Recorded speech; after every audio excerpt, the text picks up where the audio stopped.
Hello, എല്ലാവർക്കും നമ്മുടെ ഇന്നത്തെ ഒരു വീഡിയോയിലോട്ട് സ്വാഗതം. ഇന്ന് പോരാടായിട്ട് നമുക്ക് കുറച്ച് പണികളൊക്കെ ഉണ്ട് കേട്ടോ. ഇനി തിരുവോണത്തിന് 2 ദിവസം കൂടിയല്ലേ ഉള്ളൂ. അപ്പോൾ എല്ലാ കൂട്ടുകാർക്കും ഹാപ്പി ഓണം ഇൻ അഡ്വാൻസ്. പിന്നെന്താ, എല്ലാവരുടെ വീട്ടിലും ഓണത്തിൻ്റെ തിരക്കുകളൊക്കെ ആവും അല്ലേ. അപ്പോൾ എല്ലാവരും അടിപൊളിയായിട്ട് ഓണമൊക്കെ ആഘോഷിക്കുക. അവലെ കുളിയൊക്കെ കഴിഞ്ഞ് മുറ്റത്തേക്ക് ഇറങ്ങിയതാണ്. മുറ്റൊക്കെ അടിച്ചു വരിയിട്ടുണ്ട്. ഇനി നമുക്ക് ഉമ്മറൊന്ന് തുടയ്ക്കണം. പിന്നെന്താ, ഇവിടെ ഒന്ന് കഴുകിയിടാനൊക്കെ ഉണ്ട് കേട്ടോ. അതൊക്കെ കഴിഞ്ഞിട്ട് വേണം നമുക്ക് കിച്ചണിലോട്ട് കയറാനായിട്ട്. ഇന്ന് ദോശയും സാമ്പാറൊക്കെ ഉണ്ടാക്കാനുണ്ട്. ഞാനിവിടെ പണികളൊക്കെ എടുക്കുന്നത് ഒരു വീഡിയോ ഒക്കെ എടുക്കാമല്ലോ എന്നൊക്കെ വിചാരിച്ചിട്ട് സ്റ്റാൻഡും ഫോണൊക്കെ ആയിട്ട് വന്നതാണ്. അപ്പോഴാണ് എനിക്ക് തോന്നിയത് എന്നാൽ പിന്നെ പുറത്തുനിന്ന് തന്നെ ഒരു ഇൻട്രോ ഒക്കെ എടുക്കാം. നമ്മളിതുവരെ പുറത്തുനിന്നൊന്നും അങ്ങനെ ഇൻട്രോ എടുത്തിട്ടില്ലല്ലോ. ഞാനിവിടെ നിന്ന് സംസാരിക്കുന്നത് കേട്ടിട്ടേ നമ്മുടെ കിളികൾ നന്നായിട്ട് ചലിച്ചുകൊണ്ടിരിക്കുകയാണ് കേട്ടോ. നിങ്ങൾക്ക് കേൾക്കാൻ പറ്റുന്നുണ്ടാവും.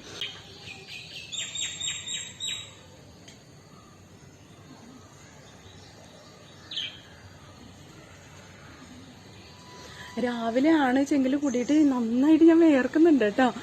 നല്ല ഒരു തരം പുഴുക്കുണ്ടല്ലോ, അതാണ് കേട്ടോ ഇന്ന്.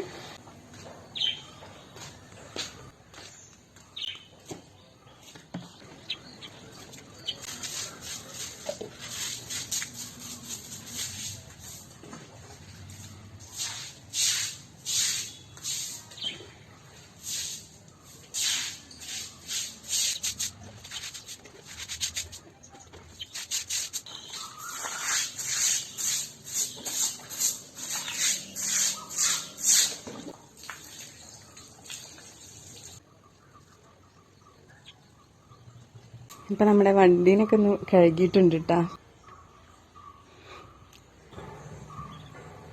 നമ്മുടെ മുറ്റത്തെ പണികളൊക്കെ കഴിഞ്ഞു കേട്ടോ. ഇനി നമ്മുടെ മെയിൻ സ്ഥലമായ കിച്ചണിലോട്ട് പോവുകയാണ്. എന്തെങ്കിലുമൊക്കെ വെച്ചുണ്ടാക്കണമല്ലോ, തിന്നണ്ടേ.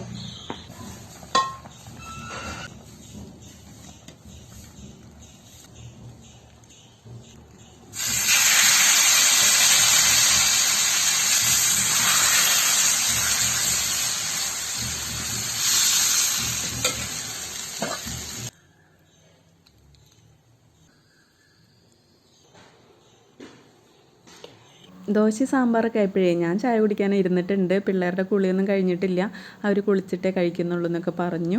പതിവ് പോലെ ഇന്നും തേങ്ങ അരയ്ക്കാത്ത സാമ്പാർ ഉണ്ടാക്കിയിട്ടുള്ളത് കേട്ടോ. ഈ സാമ്പാറിന് ഒരു പ്രത്യേക ടേസ്റ്റ് തന്നെയാണ് കേട്ടോ. ഇപ്പോൾ തേങ്ങ അരച്ച സാമ്പാറൊക്കെ വല്ലപ്പോഴും മാത്രമേ നമ്മുടെ വീട്ടിലൊക്കെ ഉണ്ടാക്കാറുള്ളൂ. പിന്നെ കുറേ ആൾക്കാരൊക്കെ ഉള്ള വീടാണെങ്കിൽ തേങ്ങ അരയ്ക്കുക തന്നെ വേണം കേട്ടോ. എന്നെങ്കിലല്ലേ നമുക്ക് അത്യാവശ്യം സാമ്പാർ നന്നായിട്ട് അങ്ങോട്ട് നീട്ടി വെക്കാനൊക്കെ പറ്റുള്ളൂ. ഇന്ന് സാമ്പാറും പയറുപ്പേരിയുണ്ട്. പിന്നെ കാളനും പുളിയഞ്ചിയൊക്കെ ഇന്ന് ഉണ്ടാക്കി വെക്കുന്നുണ്ട് കേട്ടോ. കാളന് ഉണ്ടാക്കാനുള്ള കഷ്ണങ്ങളൊക്കെ നുറുക്കി വെച്ചിട്ടുണ്ട്. പുളിയഞ്ചിക്ക് വേണ്ട ഇഞ്ചിയൊക്കെ എടുത്ത് വെച്ചിട്ടുണ്ട് കേട്ടോ. ഇതിന് തൊലിയൊക്കെ കളയാനൊക്കെ ഉണ്ട്. പിന്നെ കുറച്ച് അട ഇരിപ്പുണ്ട് കേട്ടോ, പായസം വയ്ക്കാനുള്ളത്. അപ്പൊ നമുക്ക് ഇന്ന് ഒരു അടപ്രഥമൻ ഉണ്ടാക്കി നോക്കണം. പിന്നെന്താ, ഓണത്തിന് പ്രാവശ്യം സേമിയാണ് വാങ്ങിച്ചിട്ടുള്ളത് കേട്ടോ. എല്ലാ പ്രാവശ്യം അടയല്ല ഉണ്ടാക്കാറ്, പാലടയാണ് ഉണ്ടാക്കാറ്. അപ്പൊ ഇപ്രാവശ്യം മാറ്റി പിടിച്ചു സേമിയ വറുത്തത് വാങ്ങിച്ചു വെച്ചിട്ടുണ്ട് കേട്ടോ. പിന്നെ കുറച്ച് പരിപ്പിരിപ്പുണ്ട്, അത് വെച്ചിട്ട് ചെറിയൊരു പായസം ഉണ്ടാക്കണം. മോൾക്ക് ഇപ്പോൾ പാലൊഴിച്ച പായസമൊന്നും ഇല്ലാതെ താല്പര്യമില്ല. അവൾക്കിപ്പോൾ ഏട്ടനെ പോലെ തന്നെ പരിപ്പ് പായസത്തിനോടാണ് താല്പര്യം. ഞാൻ അച്ഛൻ പാലടയുടെ ആൾക്കാരാണ് കേട്ടോ. അപ്പോൾ നമുക്ക് 2 പായസമൊക്കെ ഉണ്ടാക്കണം. ഇന്നെന്തായാലും നമുക്കൊരു പായസം ഉണ്ടാക്കാം.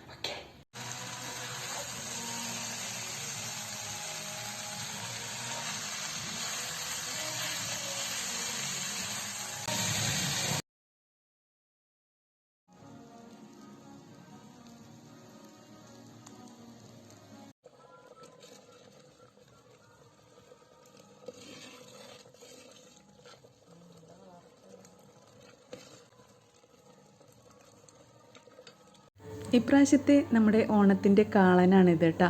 ഈ കാളൻ ഉണ്ടാക്കുമ്പോഴേ അതിൻ്റെ ആ യെല്ലോ കളർ ഉണ്ടല്ലോ, അത് മഞ്ഞപ്പൊടി അങ്ങോട്ട് കൂടിയാലും അല്ലെങ്കിൽ ഇങ്ങോട്ട് കുറഞ്ഞാലും അതിൻ്റെ ആ ഭംഗി കിട്ടില്ല കേട്ടോ. എന്തായാലും നമ്മുടെ കാളൻ അടിപൊളി കളർ കിട്ടിയിട്ടുണ്ട്. പിന്നെ അതാ പുളിയഞ്ചി ഉണ്ടാക്കി വെക്കുന്നുണ്ട് കേട്ടോ. ഇത് രണ്ടും നമുക്ക് ഉണ്ടാക്കി വെച്ചാലും പെട്ടെന്ന് കേടൊന്നും വരില്ലല്ലോ. കാളനും പുളിയഞ്ചിയും ആയപ്പോൾ തന്നെ 2 ഉണങ്ങിയ പാത്രത്തിൽ ഇത് രണ്ടും അങ്ങോട്ട് മാറ്റി വെച്ചിട്ടുണ്ട്. ഇനി നമുക്ക് ഓണത്തിൻ്റെ അന്ന് വീതി വെക്കണമെങ്കിലോ ഒക്കെ നമ്മൾ എടുത്തത് ഉപയോഗിക്കില്ലല്ലോ. വെക്കണമല്ലോ, അതിന് വേണ്ടിയിട്ട് അങ്ങോട്ട് മാറ്റി വെച്ചതാണ് കേട്ടോ. വീഡിയോ എടുക്കലും കറികളൊക്കെ ഉണ്ടാക്കലൊക്കെ കൂടി ആയപ്പോഴേ കുറച്ച് നേരം വൈകിട്ടുണ്ട് ചോറ് കഴിക്കാനായിട്ട്. എങ്കിലും നമ്മളിന്ന് ഇലയൊക്കെ ഇട്ടിട്ടാണ് ചോറൊക്കെ കഴിക്കുന്നത്.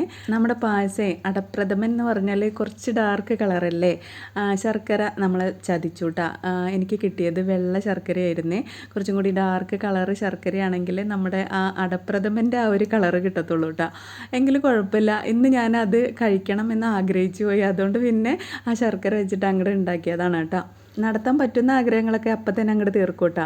ഞങ്ങളുടെ കുട്ടിക്കാലത്തൊക്കെ അമ്മ ഇതുപോലെ പൂരാടം, ഉത്രാടം, തിരുവോണം ആ സമയങ്ങളിലൊക്കെ ഇതുപോലെ ഇലയൊക്കെ ഇട്ടിട്ട് നല്ല ഫുഡൊക്കെ ഉണ്ടാക്കി തരാറുണ്ട് കേട്ടോ.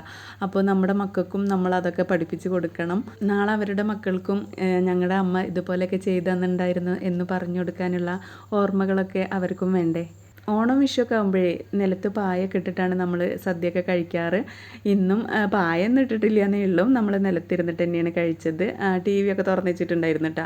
അവർ അതിലേക്ക് ശ്രദ്ധിച്ചിട്ട് കഴിക്കുന്നുണ്ട്. ഞാൻ ഇപ്പുറത്തേക്കും തിരിഞ്ഞിട്ട് ഇരിക്കുന്നത് കേട്ടോ. ക്യാമറ അവിടെ ഓണാക്കി വെച്ചിട്ടുണ്ടായിരുന്നേ. ചോറിനൽ കഴിഞ്ഞപ്പോൾ പിന്നെ അതേ ഇലയിൽ തന്നെ ഞാൻ ഇതുപോലെ പായസം ഒഴിച്ചിട്ട് വാരി കഴിക്കുന്നുണ്ട് കേട്ടോ. ചില പായസങ്ങൾ നമുക്ക് ഇതുപോലെ ഇലയിൽ വാരി കഴിക്കുമ്പോൾ അതിന് വേറൊരു ഫീലാണ് കേട്ടോ. ഇന്നത്തെ പായസത്തിലെ അണ്ടിപ്പരിപ്പോ മുന്തിരിയോ ഒന്നും ചേർത്തിട്ടില്ല കേട്ടോ. ഞങ്ങൾക്ക് 3 പേർക്കും പായസത്തിൽ ഈ 2 സംഭവങ്ങളും കഴിക്കണത് അത്ര ഇഷ്ടമില്ല. അപ്പോൾ ഞാൻ മനഃപൂർവ്വം അത് ഒഴിവാക്കിയത് തന്നെയായിരുന്നു. പിന്നെ കുറച്ച് നെയ്യ് ചേർത്തിട്ടുണ്ടായിരുന്നു. ഫുഡ് അടി കഴിഞ്ഞപ്പോൾ കുറച്ച് നേരം ഒന്ന് കിടന്നു. പിന്നെ വൈകിട്ട് വണ്ടിയൊക്കെ എടുത്തിട്ട് മക്കൾ റോട്ടിൽ ഇറങ്ങിയിട്ടുണ്ടായിരുന്നു കേട്ടോ. അപ്പോൾ ഇന്നത്തെ വിശേഷങ്ങൾ ഇത്രയൊക്കെയായിരുന്നു. മറ്റൊരു വീഡിയോ ആയിട്ട് വീണ്ടും കാണാം. താങ്ക്